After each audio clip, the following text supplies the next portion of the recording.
Welcome to Monday's edition of Woke Nation.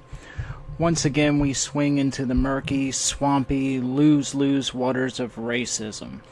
You can't seem to get away from it these days. Everywhere you turn, it's racism. Racism, racism, racism. This guy is racist. That woman used to be racist. Some celebrity tweeted racist tweets 10 years ago. Oh, look, some politician who served 50 years in politics made some comments that weren't sympathetic to minorities in the 1950s. Nobody's past is safe from the relentless PC machine. It's so Orwellian that I find the comparison cheesy at this point. It's creatively lazy to use the term Orwellian these days. That's how in-your-face and ballsy the PC machine has mutated into.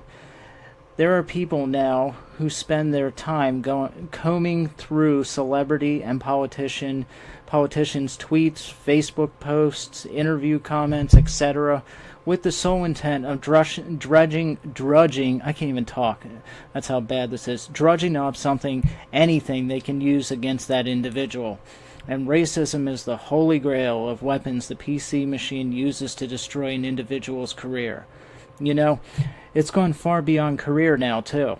It's not enough today for someone's career to be sunk. No, the PC machine, these SJW lefties, make it their mission to completely obliterate people's entire lives, ruin relationships, have children taken away from their parents.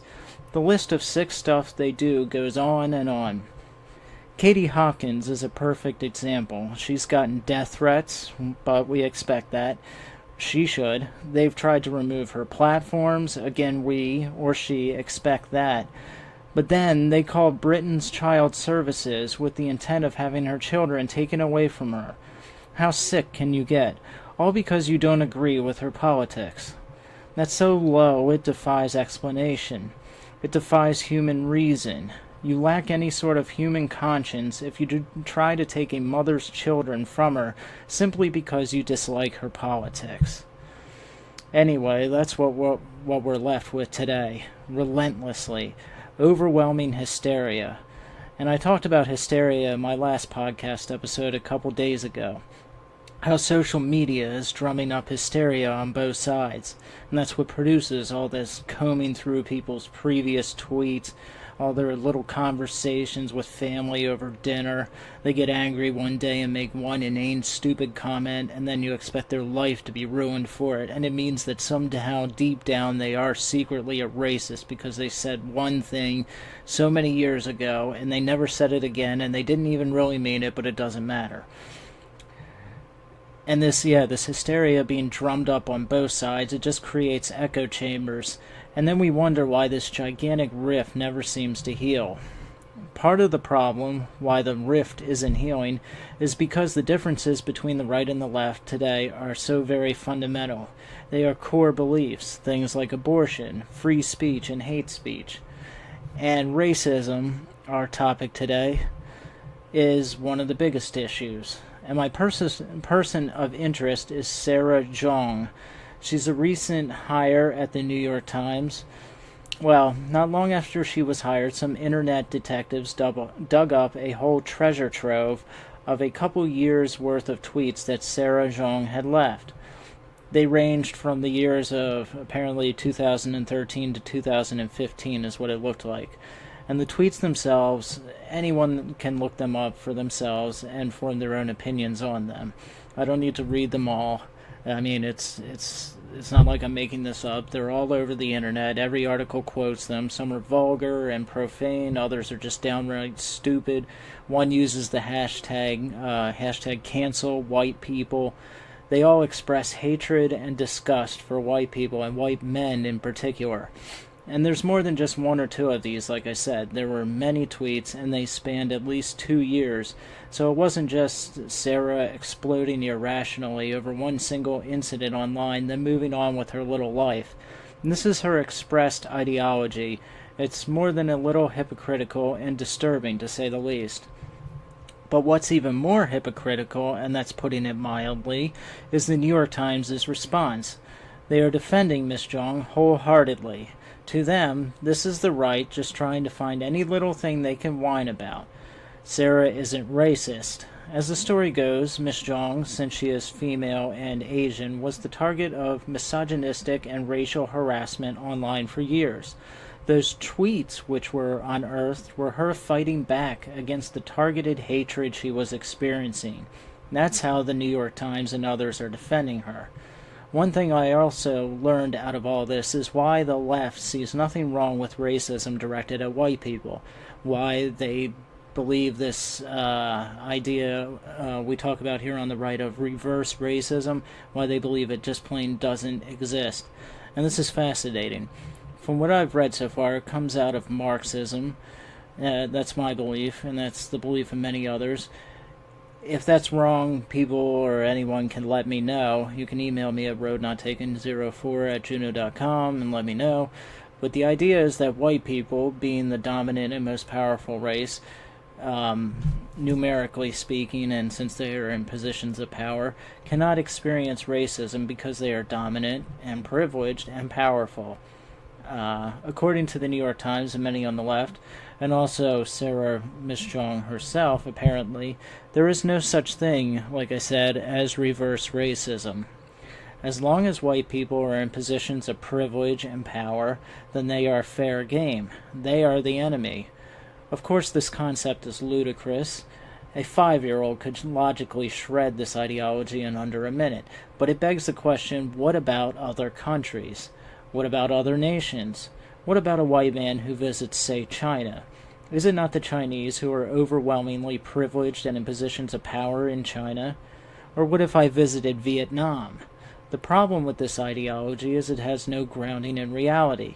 Power changes hands in today's world at the drop of a hat. In one tweet, Sarah Jeong mocks the fact that other races are breeding faster than white people, thus white people are slowly dying out. Well, what happens to you when we do, Sarah? Suddenly then there's who's the privileged one? She is. Your race is the one in power. Suddenly white people will then be the minority. Does that make you then evil, Sarah? There's nothing rational about any of it. It's no wonder so many millennials are aligning themselves with socialism. This whole race idea is rooted in Marxist thought. Classes in eternal struggle. And it's a bunch of crap. It's led to the death and destruction of so many millions of lives just in the 20th century in China and in Russia that it's shocking that that it's being embraced so wholeheartedly by today's millennial generation. Of course, this can be linked or explained in two ways, one of which is that our education system is so atrociously bad here in America. It's the dumbing down of American citizens. These generations coming up are not being taught the truth of what happens to socialist countries and people that embrace socialism. They also, the way socialism is being put forth also today in our country is a little bit different than what they read historically. You know, it's with Bernie Sanders and others, and that young lady that's coming up. I always forget her name. It's being, put out there in this, like, smiley face package of democratic socialism. Like it's not whole communism or anything like that. This is different. This is democrat. So it's different, and it's better, and it's not as dangerous, and it has nothing to do with Cuba or any of those other countries. So it's not fair to judge it on those historical standards.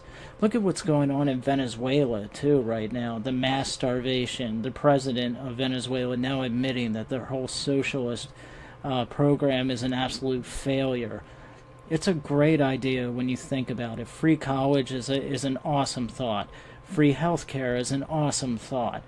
Free food, a basic standard of monetary system for living that's also being talked about is a great idea just when you think about it, but in an imperfect world it will never happen.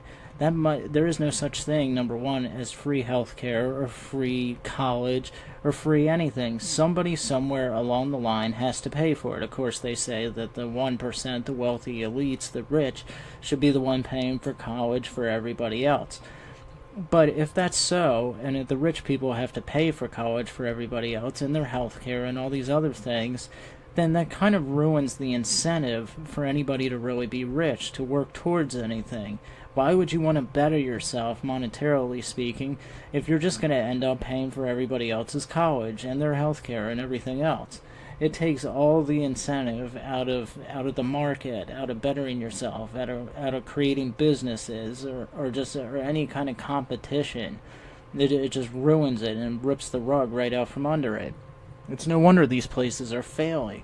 Nobody wants to do anything. It encourages laziness. It really does, because if everything's just going to be handed to you on a silver platter, then why work? Why do anything? Why better yourself? Why have ambition? Why have goals? Why? It's all just going to be handed to you. You never build character. You never learn anything. You never learn how to overcome obstacles. You don't learn any of that. You just learn that the government is there to hand you everything. What a boring, stupid way to go through life. Anyway, my bottom line is, I think Sarah Jeong can say whatever she wants. It was a waste of time, whoever dug up her tweets from 2015 or 2013 or whatever. It accomplished nothing. We should be judging Sarah Jeong on the content she now puts out for the New York Times. It's a free country. If she's a racist, don't buy the New York Times and block her on Twitter. It's that simple. Many on the right won't agree with that. No, they'll say. It's hypocritical, because we're all allowing, if we do that, we're allowing her to get away with obvious racism.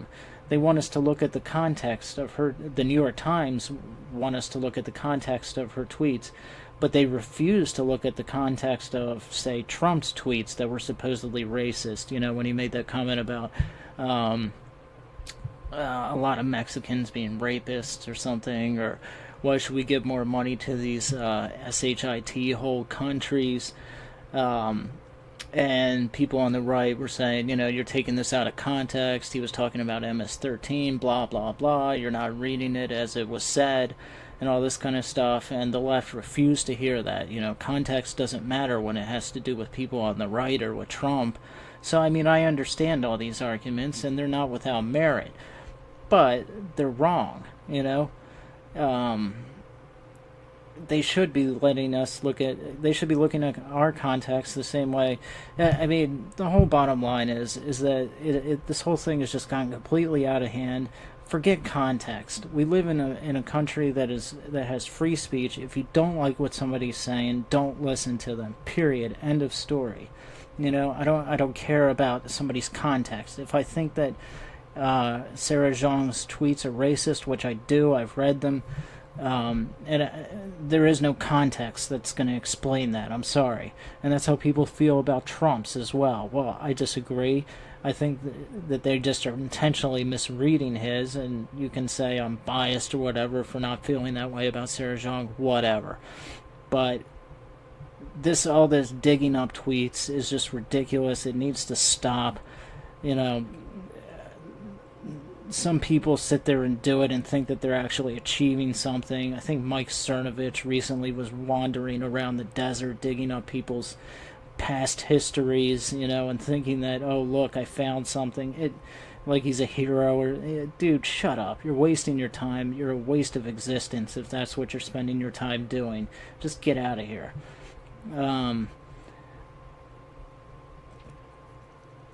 So yeah, the people on the right that argue this way, they aren't wrong.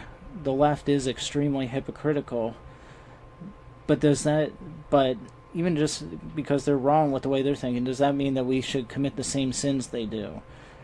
Is mutually assured destruction really the way to go? I don't think so. There was a time when I would have said yes, but I think it's wrong now. You should do unto others as they do unto you, honestly. I believe in America free speech means you can say whatever you want, print whatever you want, except, obviously, for inciting or calling for direct violence. But otherwise, legally speaking, it's all fair game.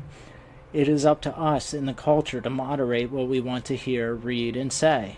If you want to make a statement here with Sarah Jeong, then boycott the New York Times. You can do that.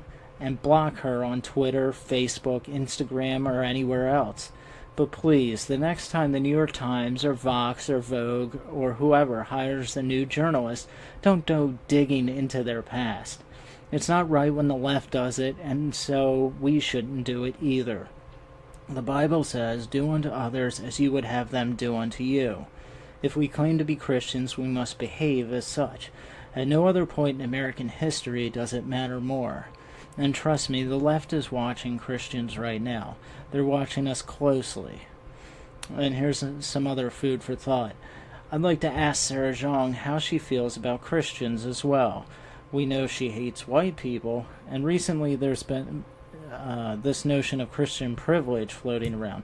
Now, if Christians have been the dominant religion in the West and been in a place of privilege in the West and religiously of power, does that mean they can't be persecuted?